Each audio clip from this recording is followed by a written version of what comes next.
Hello everyone. Welcome to my channel. Please subscribe and keep watching more details. Todd Chrisley asks for condolences. She is with our Heavenly Father.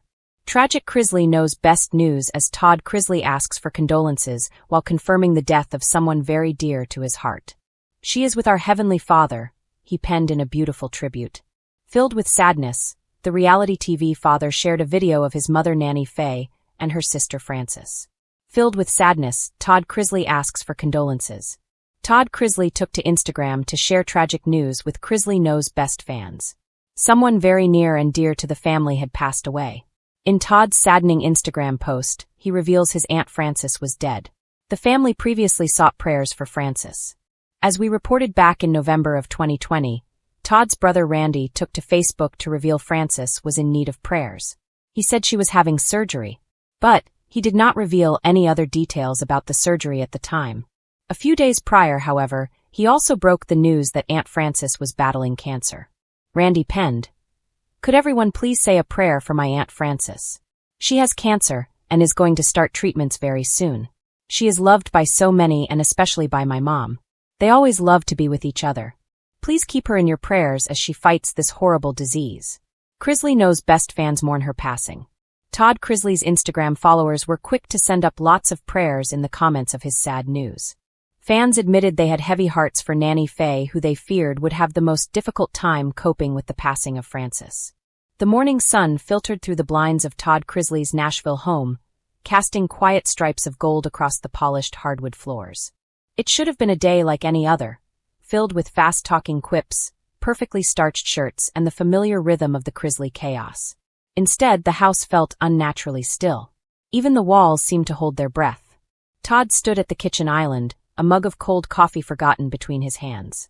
His phone buzzed with dozens of notifications, messages, emails, headlines already beginning to circulate, but he stared past them, his thoughts drifting elsewhere, somewhere softer, somewhere sacred. "Dad!" Savannah's voice broke the silence as she stepped into the kitchen, her blonde hair pulled back in a loose bun, her eyes red from crying. Todd blinked, coming back to himself. "Hey, baby," he whispered, his voice rougher than he intended. Savannah hesitated before resting a hand on his shoulder. "Are you sure you want to make a statement today? You don't have to rush this." But Todd shook his head. "Everyone keeps asking questions. They'll keep asking until I say something. And she deserves better than gossip and speculation." Savannah nodded, squeezing his shoulder. She knew better than anyone how Todd handled grief, never quietly, never in shadows. When he loved someone, he loved them loudly. With a deep breath, Todd picked up his phone and walked into the living room. He paused beneath a framed photograph that had hung in the same place for years. Himself as a young man, his mother, Nanny Faye, on his arm, smiling with her signature mix of mischief and pride. But today that smile felt like a bittersweet echo. Todd swallowed hard, opened Instagram, and hit record.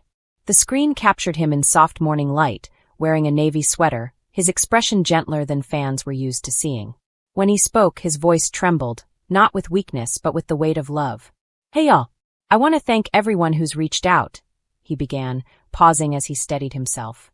"I'm making this video because my family and I need your prayers. Last night, the Lord called someone home, someone who meant the world to us. She is with our Heavenly Father now." His words drifted into the quiet room like a whispered prayer. He exhaled shakily, his eyes glistening. "I know the Chrisleys on TV are full of jokes and sass, mostly from me," he added with the faintest smile. "But this is different. This is real life. And grief doesn't care about reality shows or headlines." Savannah watched from across the room, her hands clasped tightly, silently offering support. "I want to ask," Todd continued, "that you keep us in your thoughts and send condolences, not because we need attention, but because she deserves to be remembered with love. She spent her life lifting others up. She spent her final days surrounded by family, just the way she wanted." He paused again, his breath catching. "It brings us peace to know she's not hurting anymore. She's with our Heavenly Father, whole and free." When he ended the video, he didn't look at Savannah right away. Instead, he stared at the phone in his hand like it held something fragile, his grief made visible. Savannah stepped closer. "Dad, you did good." Todd nodded, though he didn't quite believe it. The vulnerability of sharing sorrow so openly always felt strange, even to him. But he also knew that their fans, his extended family, as he often called them, would want to know. And he wanted them to know. Within minutes, The video spread across social media, and condolences poured in from everywhere. Celebrities, fans, old friends, and strangers who had watched the Chrisleys through triumphs and trials for over a decade. The messages varied, but the sentiment was always the same: love, prayers, and compassion. Todd sat on the couch scrolling through the comments, each one landing like a small bomb on an open wound. Savannah sat beside him, eventually leaning her head on his shoulder. "She'd be so mad at you for crying this much," Savannah teased gently. "She absolutely would. She'd tell me to pull it together, Todd. Then ask for a glass of sweet tea and something to snack on while she watched her shows." Savannah smiled. "Sounds like her." For a moment, the room felt lighter. That evening, the Chrisley family gathered in the backyard under string lights, a soft breeze carrying the scent of jasmine across the grass. They shared memories, stories that made them laugh through their tears and stories that wrapped them in nostalgia like a warm blanket. Chase recalled how she used to call him her handsome little troublemaker. Grayson remembered her hugs, the kind that lingered a little longer than necessary. Even Nanny Faye, wrapped in a quilt and seated in her favorite rocking chair, spoke through trembling lips about her sister's stubbornness and strength. "She always said she'd go out with dignity," Nanny whispered. And she did. Todd placed a steadying hand on his mother's back. "She was loved, Mama. That's what matters." As the night deepened, Todd found himself staring up at the sky. The stars shimmered faintly, distant yet comforting. "You know," he murmured more to himself than anyone else, "I keep thinking about how she'd tell us not to make a fuss. And here I am, making a whole production out of it." Savannah laughed softly. "That's who you are, Dad. And she loved you for it." Todd exhaled, a breath that felt like release. "I hope she heard me." "I think she did," Savannah said. The family fell into a peaceful quiet, each person lost in their own memories. Finally, Todd stood, straightening his sweater. "All right," he said quietly. "Let's go inside. Tomorrow we celebrate her life the way she lived it, full of joy, sass, and a whole lot of love."